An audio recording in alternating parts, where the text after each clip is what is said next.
welcome back to my YouTube channel. So, ngayon, papakita ko sa inyo paano mag-edit yung tito ko. So,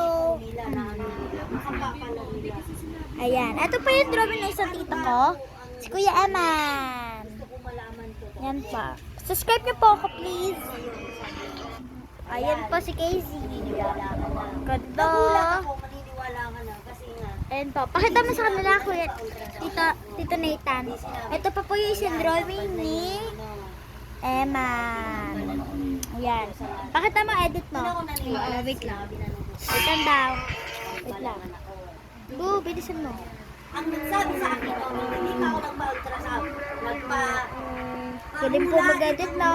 Yung matanda, sabi sa akin, pahilingat Oh, galing-galing po ng tito ko, no?